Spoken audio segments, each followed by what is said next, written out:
every institution is hopelessly broken, right? I don't understand how education can be incrementally fixed, or criminal justice, or the healthcare system. These are non-functional or dysfunctional to such a degree that we can't fight against them and get them to change. It's like we just need to say, we're going to do this over here. We're going to do this in a different way, and it's better. And if we just keep doing the better thing, we don't have to convince anyone of anything. They'll just do it too.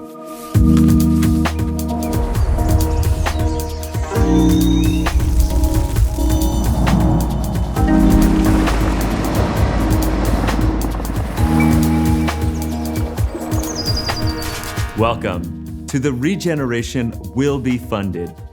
My name is Matthew Monahan, and in this series, we're exploring the intersections of regenerative finance, technology, and our living planet. Created with Ma Earth, you can find all of our conversations and more at maearth.com. Thanks for joining us.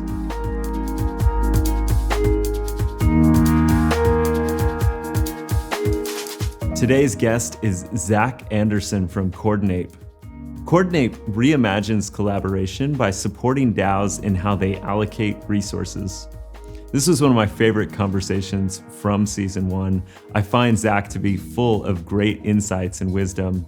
In this discussion, we talk about what is Coordinape, how it works, and what Zach is learning. And then we go into commentary about the Web3 space more broadly. Zach has some terrific tidbits around leading organizations and culture building, and we also talk a lot about DAOs.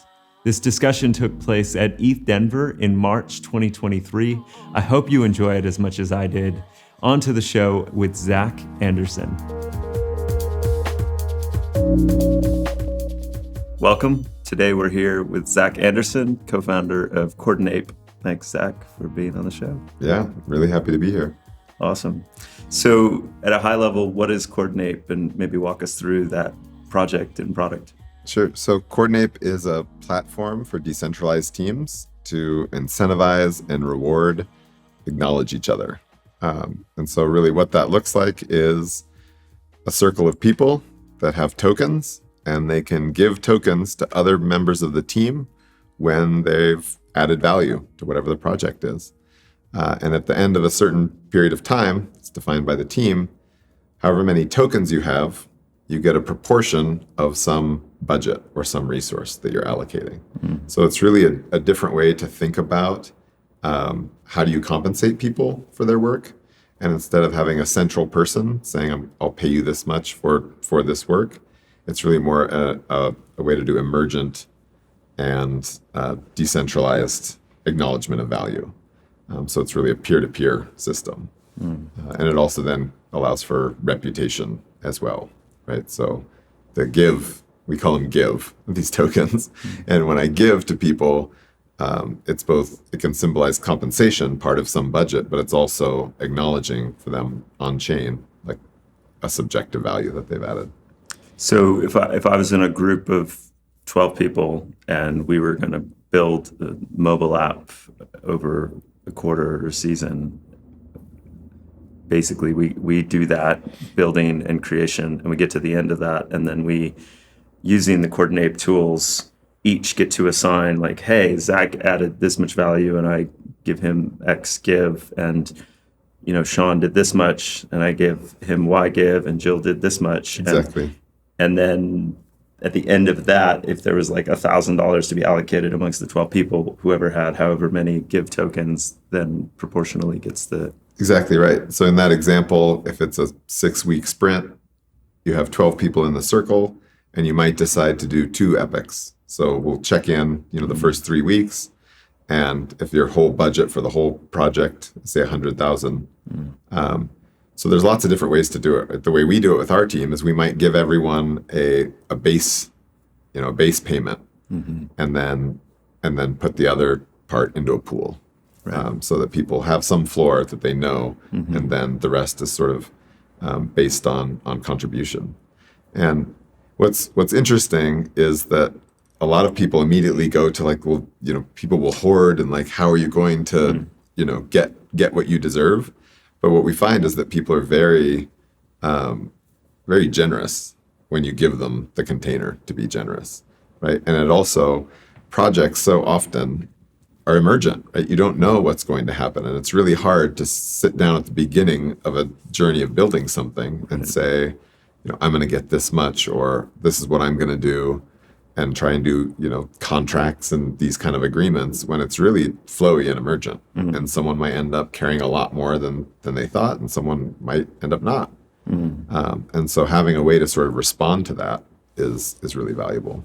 So at the beginning of an epic, does everyone get the same amount of give to then give out?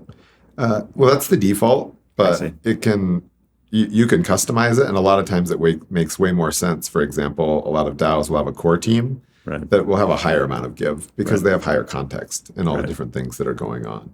So there's ways to kind of weight expertise. I see. And if I had 10 give at the beginning of an epic, I could just keep my 10 the whole time and just keep it for myself, and then my compensation would be adjusted accordingly, or do I have to give it all out? No, so there's sort of two buckets, right? You have your give that you're allocating out, and you can't allocate to yourself. So it's really you give it out, and then you have your bucket that you're receiving. Right. So they're separate. As I get give, I can't give them back out again. I see. Awesome. So it's essentially emergent value recognition within more of a peer-to-peer context. Exactly. And it's retrospective in terms of we can actually see and know, and the people closest to the work know who they feel like gave the most value or contributed the most value. And so that creates new levels of accountability. Do people get to see who gave how many tokens? Okay. Yeah. So there is baked in this map. And it's a cool visual where it shows the network. Right? You can click on each contributor and you'll see who they gave to and who gave to them. And so you can't see the exact numbers, although a lot of projects are asking for that. That's definitely a feature that we're going to introduce. But it is a way to see what's happening. I see. And we've found a lot of interesting experiments where some projects like to keep that map updating in real time. So when I go to allocate, I can look and see who's already allocated to who. And some folks like to turn it off and do it blind, so that I'm just going to do my allocation, and then we'll see at the end kind of how it shakes out. And for me personally, if I receive 10 give, can I see the exact amounts, precise amounts of who gave me? Right. You can see your own precise amounts, who you're giving, but not as a whole. So the cynical part of me is like, it reminds me of like a high school beauty contest, and so how much of that dynamic creeps in? Some, for sure. I mean, that's one of the, I'd say, primary challenges. There's many, but one of the primary challenges is the people that are more visible, will get more. Right. So, project managers and PMs who are kind of at the center of a lot of things can get more. People who are really vocal, and even just, social agreements. Like this is not an easy conversation to have. Right. And if I notice that, I'm getting 10 from everybody, but really I want to give 5 and 15, but how do I sort of navigate that now social context where it's sort of like, well, we're all just giving evenly. And so that brings up sort of one of the things that we're really thinking a lot about is how can we empower teams to have these conversations? Because in my experience, and maybe we'll talk later about Converge, but the way that we got paid at Converge is we would invoice clients and then put the money in the middle of the table and have a conversation about who should get what. And what that conversation ended up doing is creating a really positive flow of like team hygiene. Yeah. Because we have to have the conversation. I'm going to say like, well, I made all those calls, and it's like, but those weren't that valuable. These calls are not as valuable as you think they are. Here's what you do that's really valuable. Right. And that's incredible feedback to get. And so I think for DAOs especially, it's hard to make culture online. It's really hard to make a culture online. And it's really hard to make a culture that can engage in these types of conversations. Yeah. So how can we support people to get the real value out of Coordinape, which is, in my opinion, this shared display of, look, everyone basically gave equal to everyone. Is that true? Right. Like, do we all feel like this is accurate? It might be, great, but there might be something that we're all not acknowledging, right? Yeah. Or the project manager might say, like, I appreciate all this give, but highlight other people and a chance to really highlight what other people are doing. Some of that we can do with the tool. We're working on features where you can basically have various weightings for different roles. So a back-end developer might get a 15% bonus on their give because they're just not as seen. There's things like that we can do with the tool, but really it's the social layer and the culture layer, where how do we support people in having these hard conversations about, here's what we say our values are, here's what we say our goals are, and here's how we're allocating our resources to each other. Like, do they match? Where don't they match? Right. Yeah, I think about my experience when I ran a company in Silicon Valley, and we had, at the peak, a few hundred people, and compensation was so challenging because, one, you had to do it so proactively at the beginning. So you hire a senior designer, and you have to kind of forecast into the future, how much is this designer going to contribute to come up with the appropriate salary. And we relied a lot on kind of different types of bonus incentives so that we could give some manager discretion into that. And then, of course, there was the stock-based comp, which really became my favorite tool for creating shared incentive and upside and alignment based on results, based on performance but so much of the culture that I felt at that time is it forces us into this kind of corporate HR context where we just look at pay scales and standardization and confidential conversations one-on-one with people, and people bring their money trauma and their nervousness, and and then there's also all sorts of biases that reflect themselves in those managerial and employee conversations, and it's just a mess, and yet extremely important, right? Like, how do we get compensated for the value that we're creating within teams and organizations is super fundamental. So what I really appreciate about the way you're describing Coordinape is that, one, it shifts some of the emphasis to retrospective or retroactive evaluation, which I think is a theme that's already come up a bit in this interview series, is that blockchains somehow have this property that seem to be creating these new mechanisms of being able to do retroactive public goods funding, retrospective funding through hypercerts, now through compensation as well.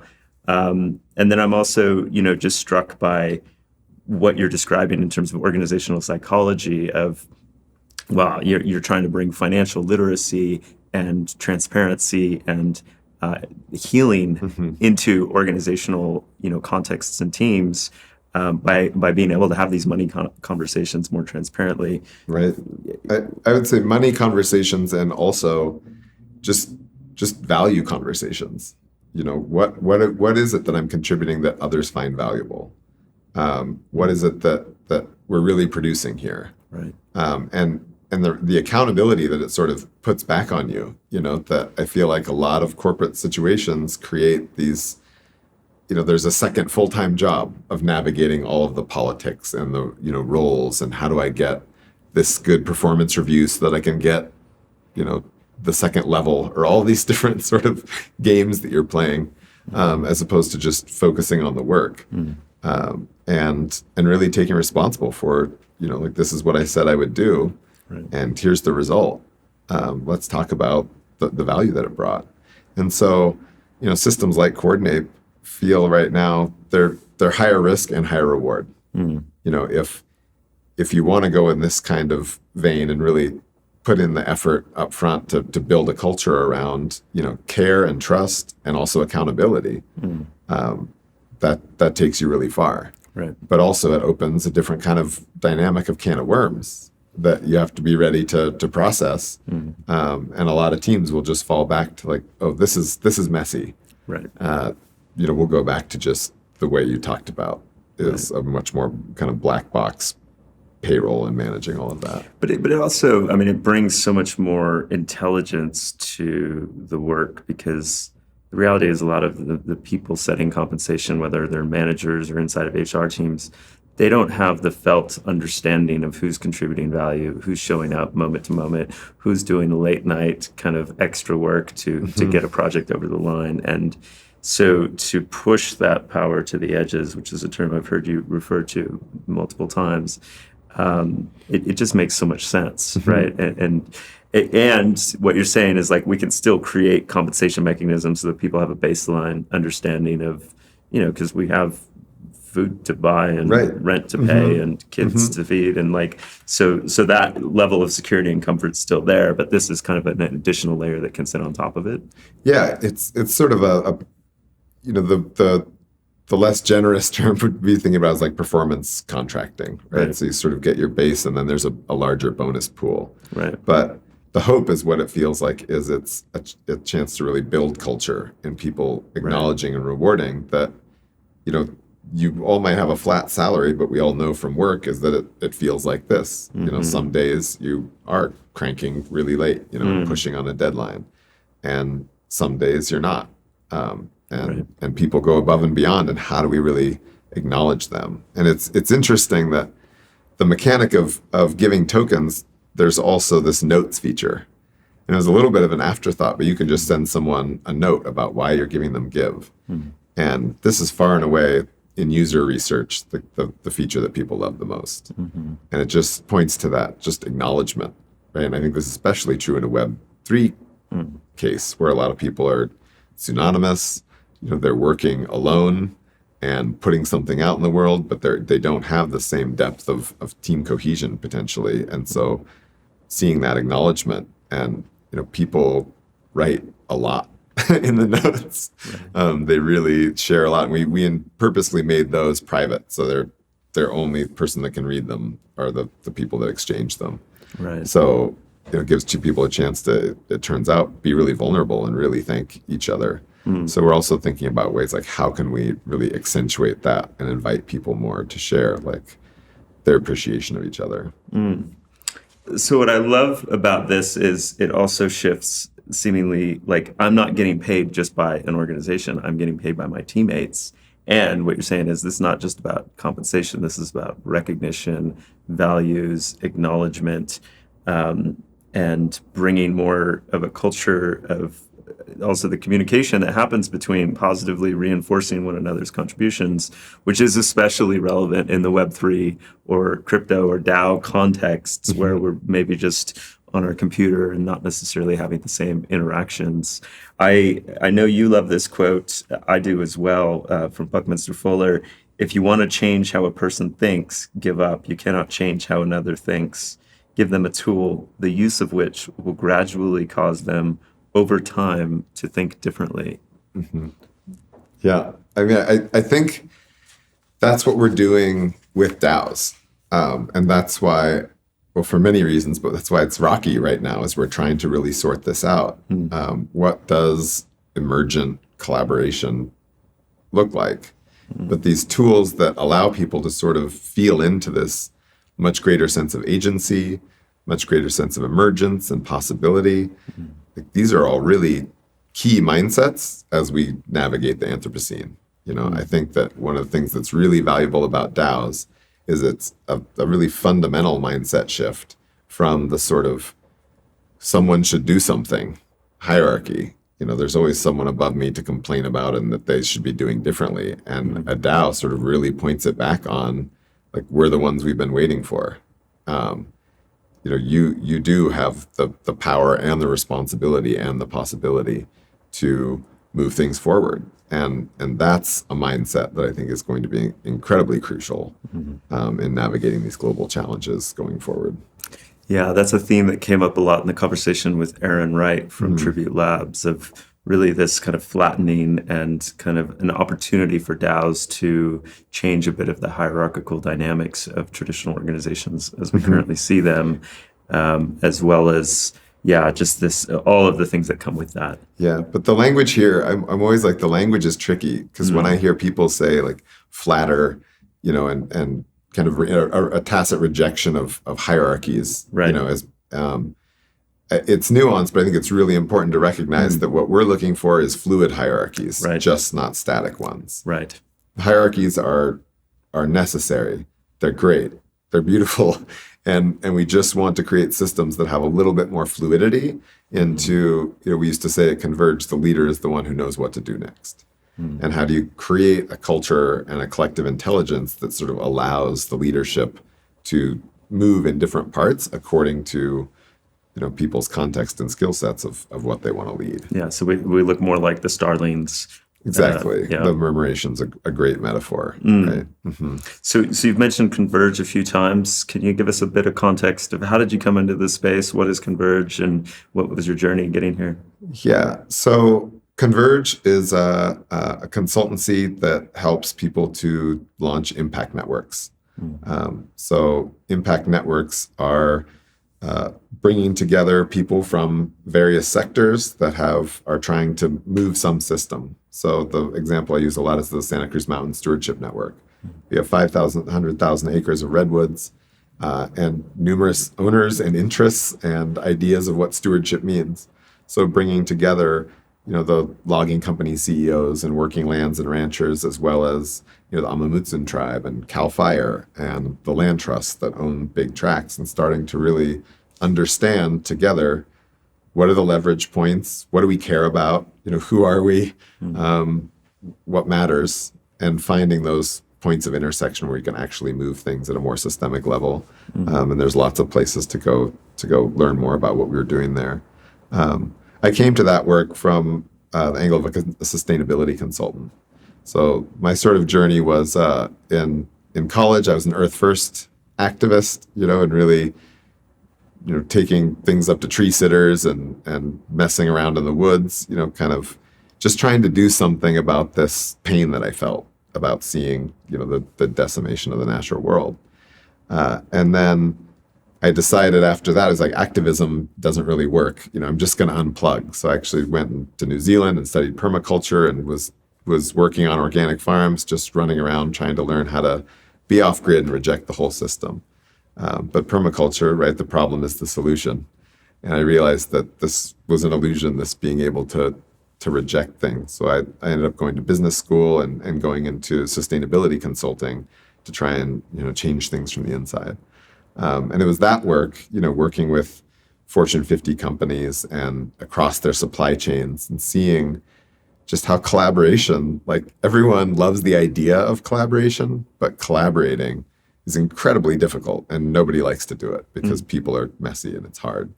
And so I just started getting really interested in how collaboration actually works. And that took me to studies around human consciousness and integral theory and how do people make meaning and build their worldviews. And so that work around collaboration is what led us to co-found Converge with my colleagues and really start exploring what is it that brings people together and creates momentum for action. And that's really what led me to the Web3 space is, how I would say it now is Converge was really helping to create IRL DAOs. Bringing these people together, and all the patterns are sort of very similar.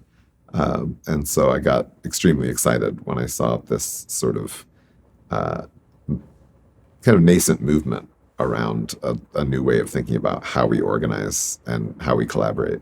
IRL, of course, meaning in real life. Yes. Uh-huh. Yeah. So, and you also mentioned to me that biomimicry has had quite an influence on you. Can you share a bit more about that?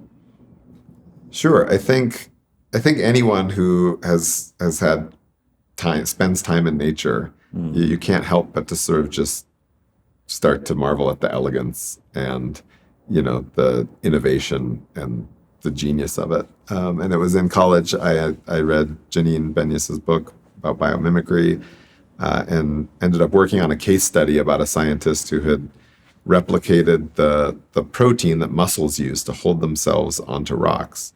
He replicated that out of a soy protein and used it for a new formaldehyde-free glue. And that sort of concretizing the genius of nature is, I think, sort of a real source of inspiration and brings us back closer to this kind of natural role that humans have of, stewarding and interpreting nature. And so for me, biomimicry is, it's really sort of coming back out of this reductionist mindset that a lot of us, I should say myself in the West, was raised in, where, you're really thinking about things as separate and cause and effect and linearity is kind of a dominant mindset. And biomimicry really gives a frame to think about, the genius of nature as engineer, as designer, and really understanding like how nature has much broader approach to how to look at problems and issues. And so Right. I think biomimicry is just a great placeholder for understanding that there are many ways of knowing and doing things. And as we open to those, much more solutions become possible. Love it. It strikes me just how much of like this ecological consciousness, systems change, kind of work you've done. And then here you are like creating DAO tooling software for DGen, D5 projects and aping into tokens. And so you're in the paradox of where the consciousness is in some aspects of this crypto context, and yet you're choosing this as the place to dedicate your energy. And so how are you reconciling that? What are you noticing? And for people who may not be deep in Web3 or crypto and maybe have been turned off a bit by the culture, what would you say about what's really happening here? I would say I couldn't agree more if you're turned off by the culture. I'm also very turned off by the culture if I was seeing it from the outside in. A lot of what crypto is speculation, and there isn't a there for a tremendous amount of what's happening. It's a casino. But that doesn't mean that the underlying technology and that there's people in the space that really see the potential and possibility beyond sort of these games, and really looking at I see it as a collaborative infrastructure, for people to collaborate globally on the same trustless layer. And this term trustless is important because you often hear people talking about, trustlessness is so critical for these things, but it's just for the infrastructure, and that's what allows trustful organizations to be built on top. Right. And so I understand the skepticism of Web3, but I think once people understand some of the fundamental points about shared ownership, right? And this is a way to directly involve people in the value that's being created. The token, on-chain token, is an incredible innovation for being able to start to quantify lots of different kinds of value. In our world, really a dollar is a monocrop representation of value. Right. And it's kind of crazy that I use a dollar to, pay my babysitter and to buy food and to pay utilities, and to compensate, my project team. Like, these are all nuanced things, and there's many forms of value. And, it's kind of the monocrop, like efficiency first kind of idea that gets represented in that. And crypto allows us a way to just create a much more diverse representation of what is valuable. And so, I hope one of the ways it grows into is really, I think it was like bartering 2.0, where the dollar or money was a real innovation around trading concrete goods for concrete goods. And now that we're in such an idea knowledge economy as well as concrete goods, how can we start to represent these values and trade them so that it makes bartering much more interesting and much more possible than just having to translate everything dollar to dollar. Right. When I first heard Vitalik speak many years ago about crypto economics, I had this gut fear about, oh my gosh, everything's going to just become hyper financialized. And I still do have that fear present. And the way you're describing it also really resonates with me in terms of, but what we're also witnessing is the possibility that we can have a plurality of different ways of exchanging value or different representations of value exchange. And we're also creating much more democratic infrastructure and permissionless infrastructure to fundamentally create and manage and set the policies around these different forms of exchange, so that we have this abundant, diverse garden of different ways of relating to value and coordinating. And this, of course, is happening in the context of a digitization, global infrastructure at the same time. Is that how you see it? Absolutely. This the system that creates not only the ability to exchange this value, but also to find each other, right? It's like I might be really interested in tokens that represent soil carbon, for example. But like, how am I going? And a lot of people won't be, but I can find them, through this infrastructure, and I can actually find the people that value the same things I do and find out ways to exchange with them.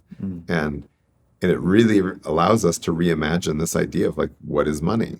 If it's representations of value, then let's have different monies for different kinds of value that people are interested in. Right. And all we really need is two people to agree that something is valuable to exchange it. Bitcoin really is a meme, but so are dollars, right? It's all a meme that if we both agree this is valuable, then it is. Right. And I think what tokens allow us to do is to take things that we actually value and start to quantify them in a way where we can exchange them. And that plurality, I think, is really the key unlock. I want to get back to DAOs, but first I have another question about this particular thread, which is, so if we do create a world where there's different forms of value exchange, implicit in that is that we're weakening the strength in which the nation state controls and regulates and has a monopoly on value exchange. And so one possible worry about what crypto is creating is that we're moving the weight more towards the free market financialization capitalist system away from nation states, which do provide a tremendous amount of important services and value, and for all of their shortcomings are really important. And so how do you also weigh that in terms of kind of the more systems view? I think it's hard for me to imagine like where the actual shift or how that shift is going to happen. But it seems really clear that nation states are sort of, as an organizing function, are sort of going to decline, because groups of people coordinating and collaborating effectively at scale will be able to move so much more quickly and efficiently to meet needs. But with all the network state stuff, I think there's a layer of detail and question that I don't know how the phase shift happens. If I'm paying taxes for roads and infrastructure and all the things the state provides, am I also going to start paying taxes into this network state? And for what services, am I getting from that? And how that sort of shift happens is still not clear to me. But if I zoom way out, what's really clear to me is an eventual system of bioregional economies that are working together as part of a whole, but there'll be a global coordination mechanism that then fractals down, and it'll really be more about both bioregional land-based and watershed-based systems as well as value systems. And I do think that eventually we'll be at a place where people will congregate not just geographically, but also values-wise. Can you share more about this vision of how things could shape bioregionally? I know from the network work that there's always common ground when there's literally common ground, right? This is something that people have to collaborate around. And this concept of bioregionalism, and really working by watershed sort of seems to be the best unit, sort of natural Dunbar number for bioregions as a unit that makes sense. And Joe Brewer's doing some really interesting work around this with his Regeneration University. But that's also sort of the landscape that people can comprehend. Where I come from, it's the Columbia River Basin and the Willamette River Basin. This sort of makes sense as a unit. And also, I think that's where, if people can feel connected to that place, and we can create, robust systems for them to be coordinating more effectively.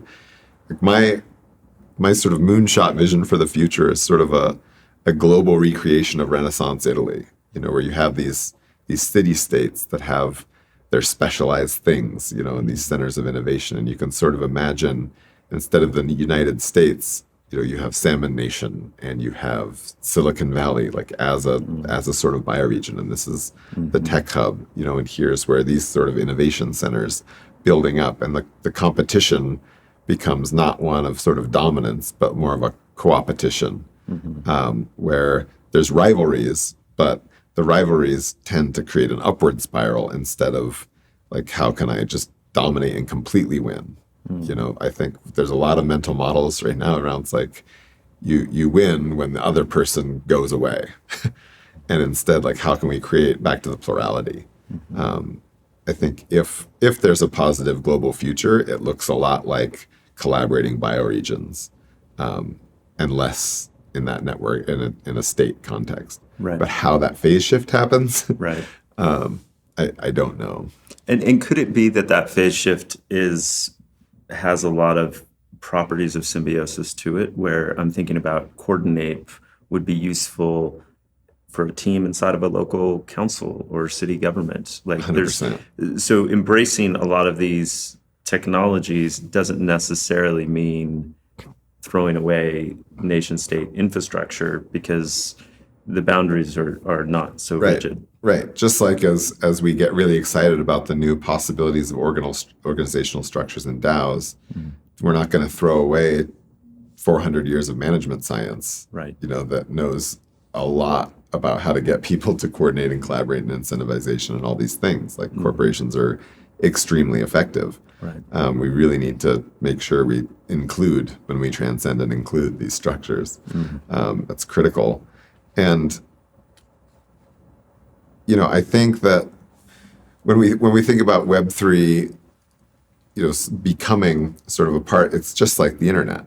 At first, internet was a toy, and then it was this weird thing people are trying to figure out to do with, and now it's sort of like is a part of your life. And this gets back to the Buckminster Fuller quote that you brought up. My hope was that as we slowly introduce these Web3 tools, and it's on us to make the tools actually functional and solve people's problems. But as they start using them, and over time, people will start getting used to tokens. And at some point, there will be a shift, and people will say, why would I use a product that I'm not receiving tokens and like an interest in? Right. This it doesn't make any sense. I'm adding value as part of the network effect of this tool. Like, of course, I should have some return on that. And this will become self-evident for people once. But in the meantime, we have all of the the UX issues and the onboarding issues and the education issues and all these things where we're really in this nascent state. But the killer app will come just like it did with the internet, and people will say, oh, this is a much better way to do things. And then we'll see, a real phase shift really quickly. Right. I heard you mention it in the Crypto Sapiens podcast, which I thought was a wonderful conversation. You said, throw a better party. Yeah, this is a really, I think, key point, is that, and this comes from a lot of also just my resentment's too strong a word, but trying to fix the system.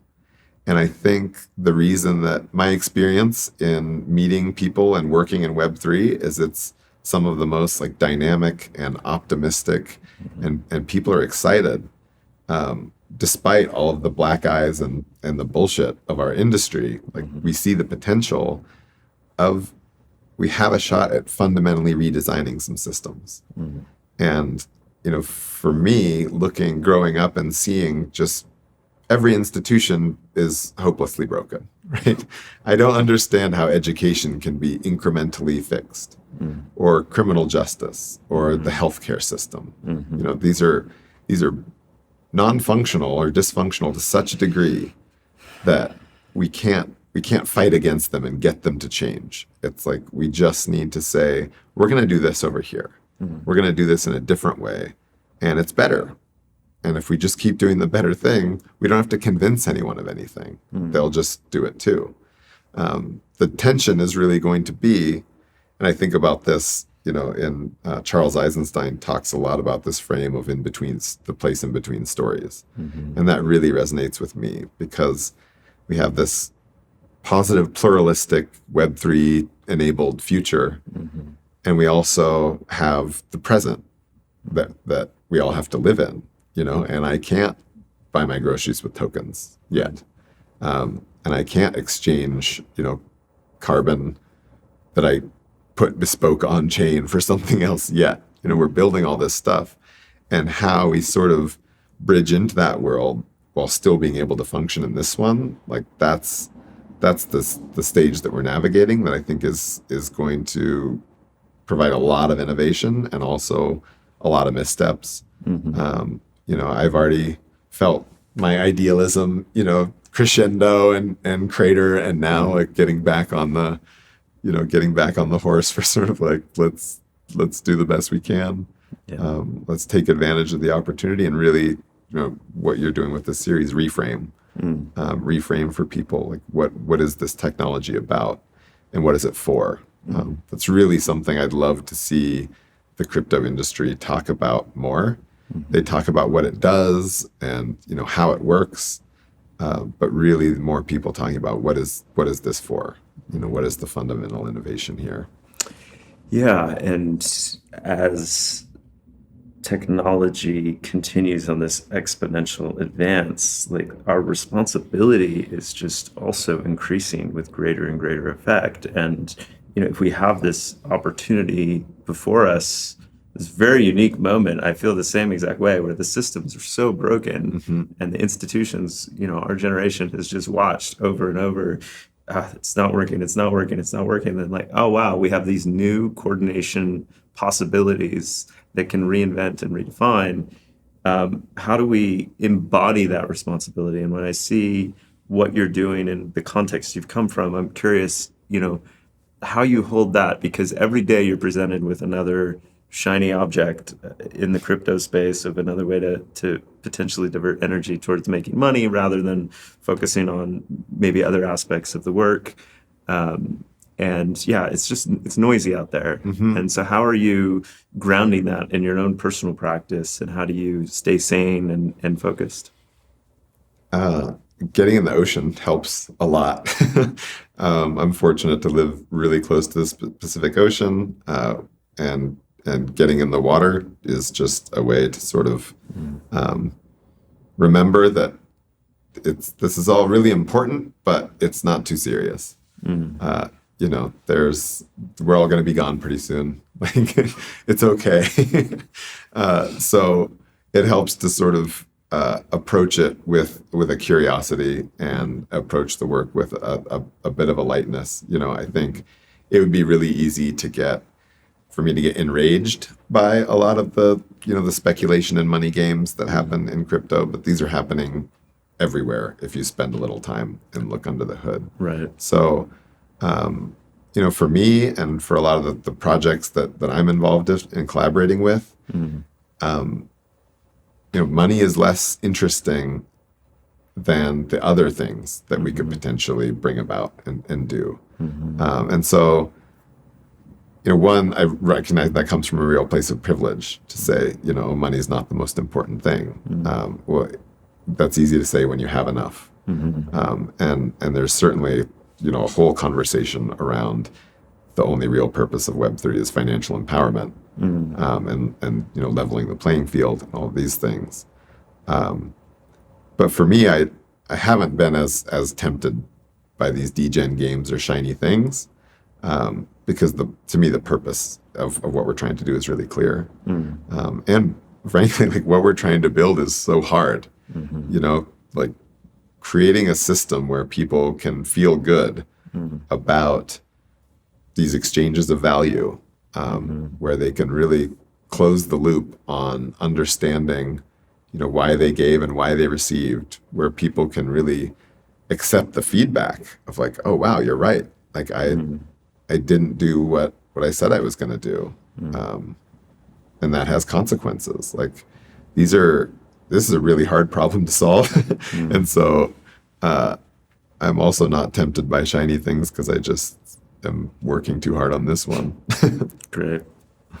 And also, it seems that the crypto Web3 space has pockets of plurality and diversity and a kaleidoscope of different folks from all over the world of different backgrounds and contexts. And then also just highly homogenous, white, male, Western, privileged. And you see that. I mean, I went to one conference last year, and it was just, it was scary. It was really scary. It was like all the same exact demographic, but across thousands and thousands of people.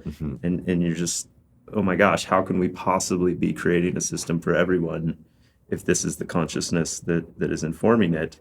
How do you think about that, and what works at bringing more inclusivity and onboarding more voices and more people into the space?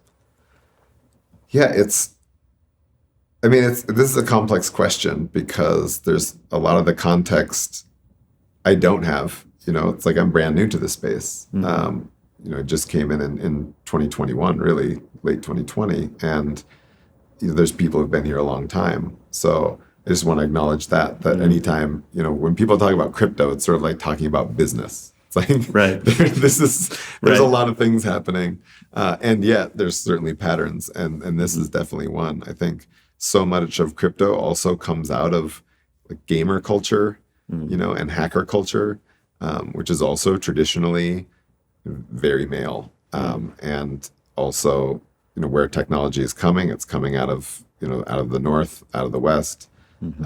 And so those are the people that are going to sort of always be at the vanguard of these things. I see a lot more in the DAO space, and I see a lot of people that are at least aware of this, are talking about it. But there's some, just demographic trends of, this is the case with our current economic system. You have to have money to make money, and money tends to pool. And people with money tend to pool, and then it pools more. Like, this is just kind of a feature of the system. And so that's happened in crypto as well. But my hope is that, enough people are pursuing this vision that we've been talking about. Enough people see this chance to throw a better party, to do things fundamentally differently.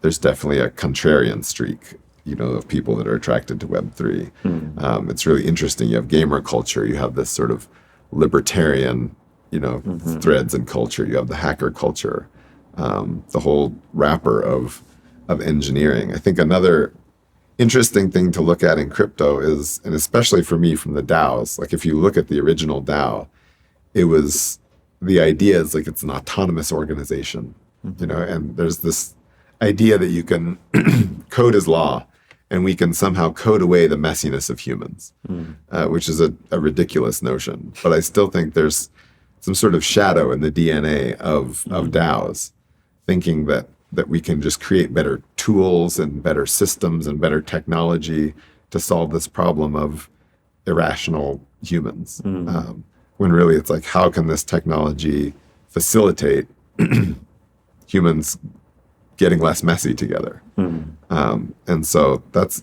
an important shift, I think, too. I still feel sometimes really, I guess, self-conscious about being so non-technical. I've never written a line of code in my life, and I probably never will. My brain doesn't work like that, and I've mad respect for the genius of these engineers that are building this system. And yet I think it's important to have folks like me coming into the space too, and especially folks not like me coming into the space. How do we start to bring in all the qualities of the feminine into this thing that we're building is really critical. And that's not where the DNA has been.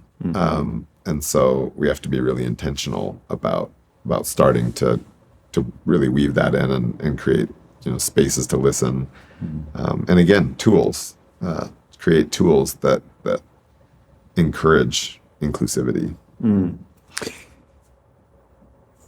You referenced the messiness, and what maybe are some very grounded practices that you found helpful in embracing that messiness rather than shying away from it, to recognize that we're not going to just hopefully abstract out all of the humans from these systems, and to really just lean in on that in order to cultivate cultures that do feel more connected. I mean, there's a huge bodies of work about this.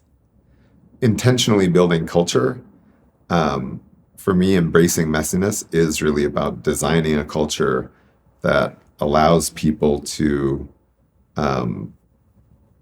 be vulnerable and have hard conversations in service of creating like a bigger container. I'm thinking about the work that was highlighted in, I think the book is called An Everyone Culture, but these deliberately developmental organizations. And the idea that the purpose of an organization is to help people grow and develop.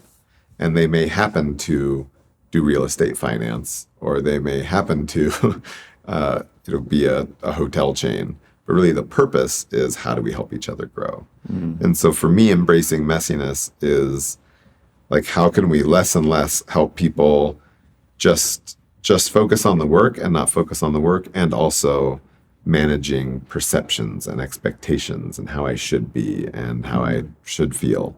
And so for me, permissioning is like one of the biggest hacks. Any leader of a system, how are you permissioning being vulnerable? How are you permissioning talking about what you're struggling with? What do you mean when you say permissioning? Well, it's people kind of do as the leader does. This is a natural and subconscious thing that happens. I remember reading a study about a CEO that started wearing a red tie every day, and then they just kind of watched, over the course of time, how like the ties all become shades of red in this company. It, like, probably at a sub-perceptual level. And so permissioning for me is, for example, at this conference, we walk in and there's speakers, and you kind of sit and listen to speakers, and you walk around and like, this is how you do things. But if at the beginning of the conference, for example, there were someone that says, this is a lot, it's overwhelming, so we're all going to like take a breath. And every half hour, a bell will ring and everyone will just stop and take a collective breath. Sounds so nice. Yeah. Or, for example, like giving people a prompt to say, like, these are the kind of conversations we have here. It's okay to ask about, like, what are you most worried about your project? Like, where do you think the failure points are? Permissioning ways to be more vulnerable. Like, this is okay to talk about. Without that permissioning, everybody's just kind of like, no one wants to break the norm. And so permissioning in any context is like, what are the conversations, or what are the ways of working that are open and allowed here? And there's a lot of innovation writing talks about this. Yes and in improv is like a real example of like really simple permissioning that you can do. So that's how I think about it. Like, what are we increasingly saying is okay to try in this space? And how are you finding the translation of this into DAO contexts and virtual spaces? And are you learning any key patterns that can help folks making this transition? Yeah, I think that the primary challenge DAOs have lots of challenges. But in this context, one that I'm thinking about a lot is, it's really hard to build trust online. But it's easy to maintain it. We've now met in person, we've had this connection, and it'll be much easier now to get on Zoom calls or be on Discord and Telegram and collaborating. Right.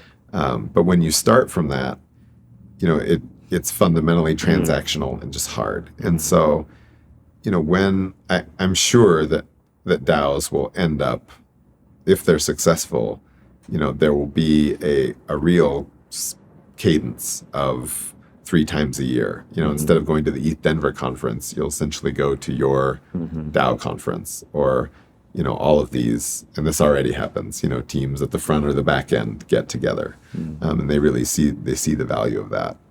And I think that's what we'll see is no more, Yeah. office, but definitely a cadence of come together, Yeah. do the deep sense making when we're together, and then go out and execute. And that kind of pattern will emerge for sure.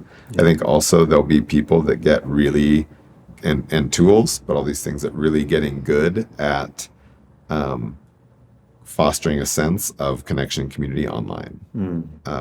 And we do that through technologies that we already have. We do that through tokens and NFTs. Like I think this is a really still unexplored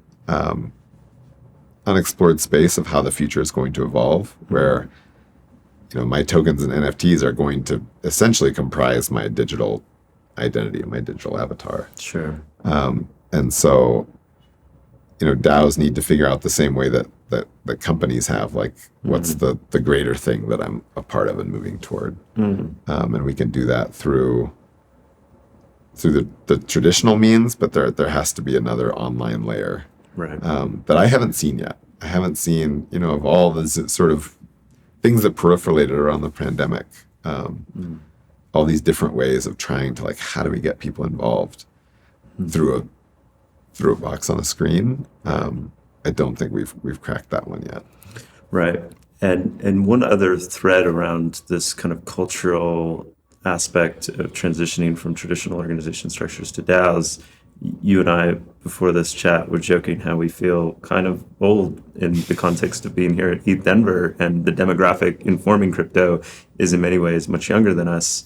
And you're a parent, and so you're familiar with some of the challenges of being a parent and then traveling into these IRL meetups and so forth. And yet DAOs create this beautiful flexibility for you to be at home and to work from home. And so any other comments or kind of patterns, lessons, and ways that we can continue to recognize the very real challenges of being a parent, and what does that mean in terms of these different types of travel arrangements and so forth? Yeah, I'm not sure how much different that is than what we've always navigated, right? Is like there's only so much time and there's only so much attention, and we have complete different priorities. We live in a very different context than any of our ancestors ever have, where we actually have work that doesn't happen in the direct radius of the rest of our community. Right. This is a brand new phenomenon, evolutionarily speaking. Right. This whole idea of work-life balance would be, nonsensical to almost every human before the last couple hundred years.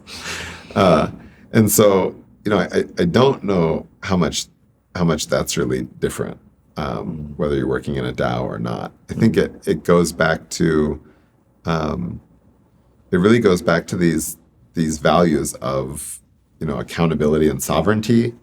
Is sort of one place I see DAOs really have the opportunity to shine. It attracts people who are more kind of entrepreneurial oriented right now. As DAOs get better at structure, get better at business models, there's sort of only upside for why you would want to join an organization that has more fluid hierarchies, more ability to participate in upside, and more incentivization toward meritocracy. If I can get really rewarded commensurate to the value I can add, this is the dream, right? And especially, seeing some cool things with DAOs around contributors really globally. We have folks in Egypt, we have folks in Malaysia that are contributing to our project. And I know of lots of projects that, only have distributed global workforces. And they're, the opportunity it's generating for them is massive. And so, that global workforce piece, I think, is a huge advantage that DAOs are going to have. I think the flexibility and the sort of, instead of being an employee at this place, I can have my expertise as a graphic designer, and I can be a part of several different DAOs. It's sort of like a better channel for traditional freelance work. And there's some really cool projects emerging around around how do we give freelancers, much more security and control, and that's part of that sovereignty and accountability piece. The other thing I think is really fascinating about DAOs is the ability for them to scale, and the ways that it creates such a field of innovation because there's no approvals to get. You can just go try something, and this is something I've seen really awesome with Coordinape. I love that people can just say, "Hey, I built this," and get rewarded for the value for it, instead of saying, "Can I build this? Should I build this? Do you have budget for me to build this?" It really it puts the impetus on the person, but also, that's the best R&D any organization can ever have, is someone who's intrinsically motivated to do something and just makes it. And now we're not debating whether we should or how we should. It creates a tremendous amount of movement. And DAOs are not great at some things, but innovation is one thing that they're amazing at. Excellent. Well, our conversation has weaved into a lot of different directions. I feel so much resonance, and it's very stimulating to speak with you, Zach. I want to just close with maybe a bit of a reading list or authors and thinkers who have influenced you over the years, and folks that might want to go into some of these different rabbit holes. Wow. Yeah, I think I think a lot of the work around consciousness and how it influences. Let's see. I don't know. I'm having there's so much. I mean, you've referenced Eisenstein, Wilber, right. I think McCree. I think I think Charles Eisenstein has some really powerful frames to look on the world with. Mm-hmm. I think that Frederick Laloux in his book Reinventing Organizations provides a lot of concrete ways for people to sort of reimagine how work can be done and how people can organize. Mm-hmm. I think that concepts like her name is going to escape me. I can't believe Kate Bosworth, and donut economics. These things that really give people a very concrete way to start seeing how these ideas can work and are working. Looking at writings like Robin Wall Kimmerer, actually, in Braiding Sweetgrass, I think is an incredibly important book that I recommend a lot. It really opened for me the potential to re-indigenize, and the idea that being indigenous is a state and not necessarily just a lineage. Although that's there's a lot to unpack there. I'll probably stop talking about that. It's a great book. Yes, it is. Yeah, and you also mentioned to me Meg Wheatley. Mm-hmm. Yeah, and this Who We Choose to Be is one of her latest books. Yeah, I found that really powerful as someone who has sort of been, in the change making space for a long time, and really dealing with a lot of grief, over that it's not working. If you look at a lot of indicators for the things that we really care about, we're losing. And so how do we lead from a place where we're not creating a lot of just motion without progress because we don't want to feel that grief, but embrace it and continue to lead. And I would say, Gabor Mate's new book, The Myth of Normal, is also a great one for people to read, to inform, what are we building in Web3, and really recognizing how the systems we've built are not for people. And we have a chance to maybe do that. And that's definitely worth the energy. Amazing. Well, these will all be in the show notes for folks listening. Zach, really appreciate your time. Any other calls to action or final thoughts? I guess specifically for people that hear the words Web3 or crypto and think, it's a scam, or, have some skepticism, say you're absolutely justified. I understand. You're not wrong.